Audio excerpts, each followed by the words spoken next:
नमस्कार मित्रों, मैं राम मोहन उपाध्याय अपने YouTube चैनल वेदिका उपाध्याय में आपका हार्दिक स्वागत करता हूं।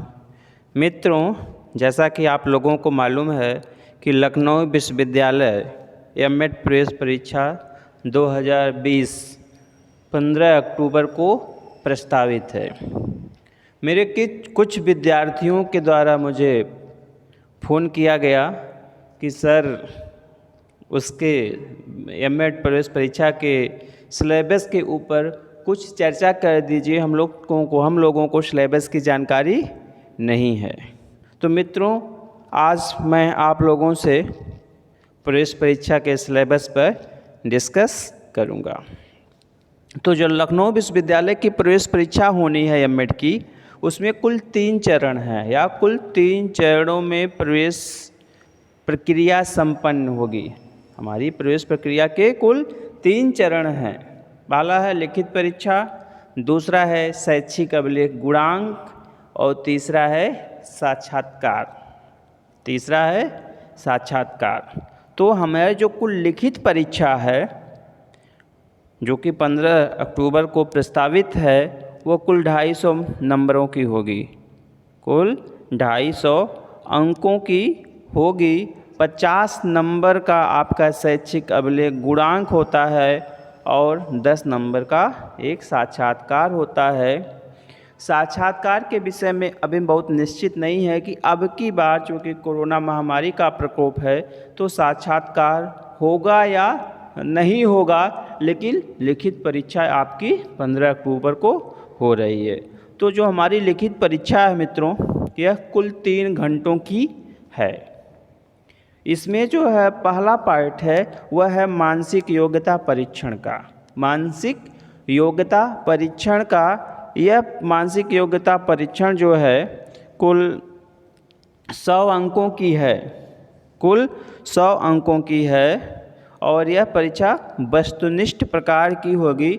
इसके लिए आपको एक अलग से उत्तर पत्रक या ओमार शीट दी जाएगी। इसके बाद आपका है विषय अभिक्षमता परीक्षण। विषय अभिक्षमता परीक्षण के 2 पार्ट हैं।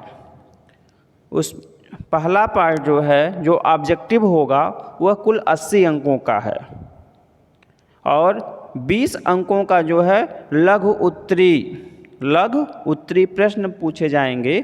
तो उसका प्रारूप अलग हो गया, उसको आपको लिखना है। लेकिन जो वस्तुनिष्ठ प्रश्न हैं 80 अंकों के, इन्हें आपको ओमार शीट पर दर्शाना है। तो ओमार शीट इसके लिए भी आपको अलग से दी जाएगी। मतलब मानसिक योग्यता परीक्षण के लिए अलग से ओमार शीट दी जाएगी और विषय अभिक्षमता परीक्षण के लिए जो कि 80 अंकों का है, एक अलग से आपको ओमार शीट दी जाएगी। तो हमारा जो विषय अभिक्षमता परीक्षण वस्तुनिष्ठ जो है 80 अंकों का है और लघुत्तरी 20 अंकों का है। तो इसमें कुल 10 प्रश्न आएंगे। कुल 10 प्रश्न आएंगे और प्रत्येक प्रश्न जो है 2 अंकों का है। तो उसी को मैंने मित्रों, इसके बाद जो है भाषा बोध परीक्षण भी आपका होना है। भाषा बोध परीक्षण, तो भाषा बोध में हिंदी भी आएगा और भाषा बोध में अंग्रेजी भी आएगा। तो 25 नंबर का आपका जो है भाषा बोध हिंदी है और 25 अंकों का ही जो है भाषा बोध अंग्रेजी है। अभी मैंने आपको सब ऊपर बता ही दिया है कि जो हमारी मानसिक योग्यता परीक्षण होगा वह वस्तुनिष्ठ प्रकार की होगी तथा विषय अभिक्षमता परीक्षण वस्तुनिष्ठ के लिए निर्धारित समय 2 घंटा है। तो जो हम लोगों के जो है मानसिक योग्यता परीक्षण 100 नंबर का और 80 नंबर का जो विषय अभिक्षमता परीक्षण है, मतलब कुल 180 प्रश्न, इसके लिए आपको 2 घंटा दिया जाएगा। पूरा पेपर जो है आपको 3 घंटा में करना है।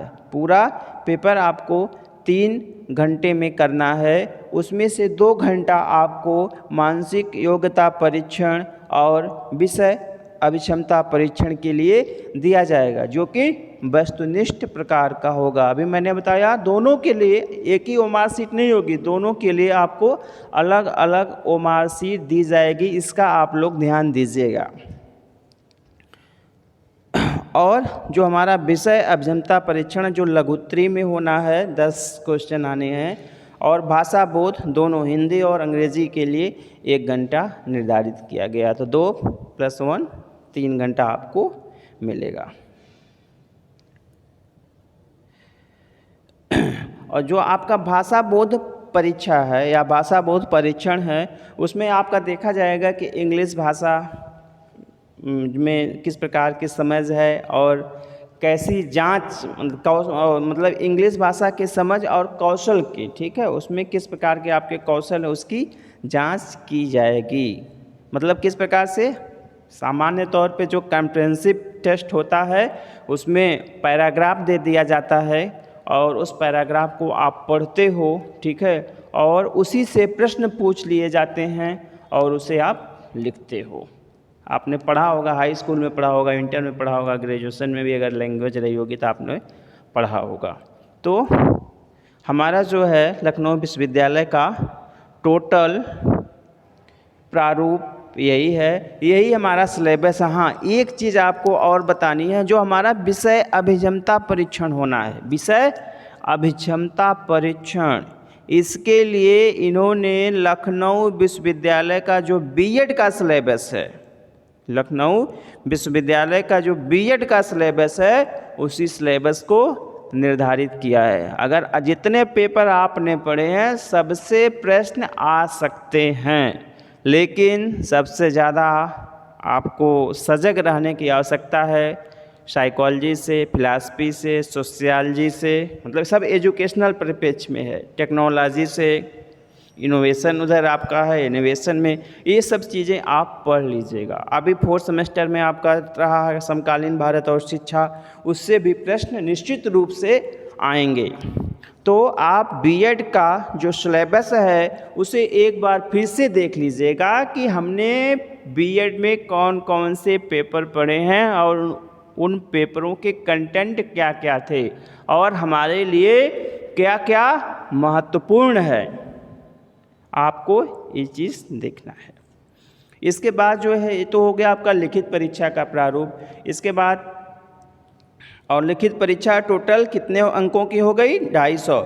100 नंबर का आपका हो गया मानसिक योग्यता परीक्षण, 80 का हो गया वस्तुनिष्ठ परीक्षण और 20 का हो गया आपका लघुत्तरी। तो 200 नंबर का ये हो गया, 25 नंबर का हिंदी भाषा, 25 नंबर का आपका अंग्रेजी भाषा। तो 25 25 50, कुल 250 अंकों की आपकी ये लिखित परीक्षा होनी है। 50 नंबर का आपका शैक्षिक अभिलेखों का जो है नंबर दिया जाएगा। जिस प्रकार की आपकी मेरिट होगी उसी के अकॉर्डिंग आपको नंबर विश्वविद्यालय के द्वारा प्रदान किए जाएंगे। और 10 नंबर का आपका जो है साक्षात्कार निर्धारित है। शैक्षिक अभिलेखों में आप लोग पेपर दे लीजिए, फिर भी उस पर मैं एक वीडियो बना दूंगा। जैसे इन्होंने परसेंटेज निर्धारित कर दिया है, हाई स्कूल, इंटर, स्नातक, बीएड, स्नातकोत्तर, सबका उन्होंने एक क्राइटेरिया निर्धारित किया कि 60% है, 55% है, 55% से कम है या तृतीय श्रेणी है। तो सबके लिए अलग अलग उन्होंने नंबर निर्धारित किया। एक बार मैं सामान्य रूप से थोड़ा सा आपको बता दे रहा हूँ। हाई स्कूल में अगर आपका 60% से एबव है तो आपको 5 नंबर दिया जाएगा, 55% से एबव है तो 3 नंबर दिया जाएगा, 55% से कम है फिर भी आप 3 नंबर पा जाओगे, और तृतीय श्रेणी है तो आपको 1 नंबर दिया जाएगा। यही सिचुएशन जो है इंटरमीडिएट में भी है। अगर 60 से ऊपर है तो 5, 55 से अधिक है तो 3, द्वितीय श्रेणी मतलब उसमें 55 से कम है 3 और तृतीय श्रेणी है तो आपको 1 नंबर दिया जाएगा। स्नातक में अगर आपका 60% से अधिक है तो आपको 10 नंबर दिया जाएगा, 55% से अधिक है तो आपको 7 नंबर दिया जाएगा, 55% से कम है तो 5 नंबर दिया जाएगा और तृतीय श्रेणी है तो आपको 2 नंबर दिया जाएगा। काफ़ी वेरिएशन है।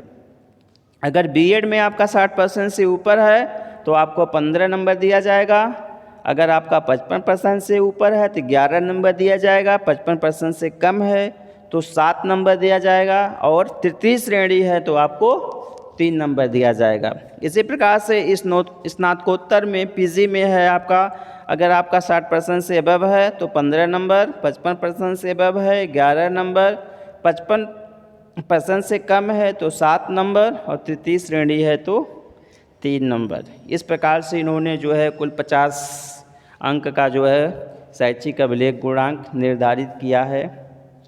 और जिस प्रकार का आपका गुणांक होगा, अगर अच्छी मेरिट है तो आपको ज़्यादा लाभ मिलेगा, विश्वविद्यालय कैंपस भी मिल सकता है या अच्छे कॉलेज भी मिल सकते हैं आपको। तो मित्रों, आज का वीडियो मैं यहीं समाप्त करता हूं, और चूँकि आप लोगों का पेपर सामने है 15 अक्टूबर को ही है, तो आप लोग अपने मित्रों को इस वीडियो को ज़रूर शेयर कर दीजिएगा, जिससे उन्हें इसकी सटीक जानकारी हो सके। धन्यवाद।